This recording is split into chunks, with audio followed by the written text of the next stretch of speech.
Manipur Global Buyers and Sellers Summit 2025 ngasi loisinkhre loisinbagi thauramadu Arunachal Pradesh ki MLA Toko Tatung Bhavina Group of Companies ki Chairman cum CMD Dr. Davili Amadi Lenga ki Trade Commerce and Industries ki President Yumnam Rovitana Chingbana Maroiba Miyoi Kaya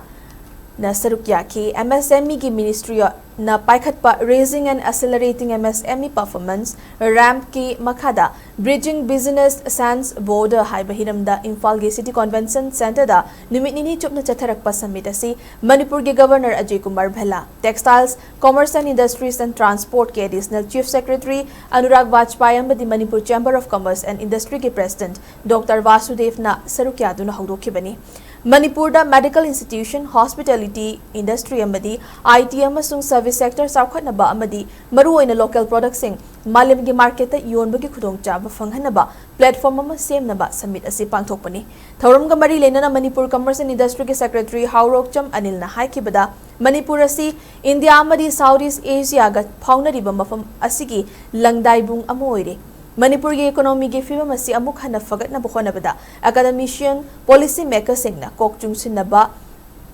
Chang-E haiki Manipur Commerce and Industry ki President Dr. Vasudev ki maigai dagisu samidasi da laiba yonbagi stall chamaga loinana lamdam asi ki local products sing mapanlam gi market ta yawna ba target ta pangthokpani phongdokhi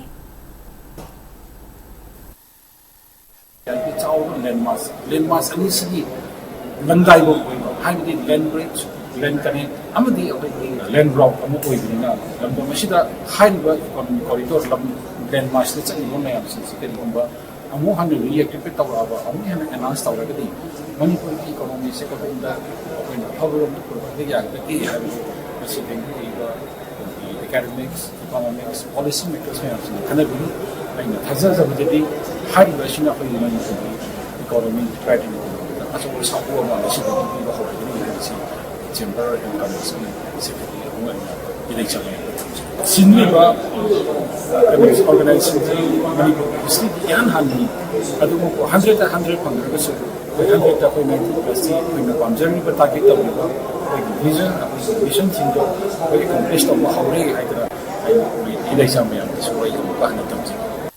Industrial Development Corporation ka kusam naraga RAM initiative by the government of Ministry of MSME की मखाद होने शुरू programme से awareness program होना याम ना होना और तो जरे है लगा याम से होगी entrepreneur सिंह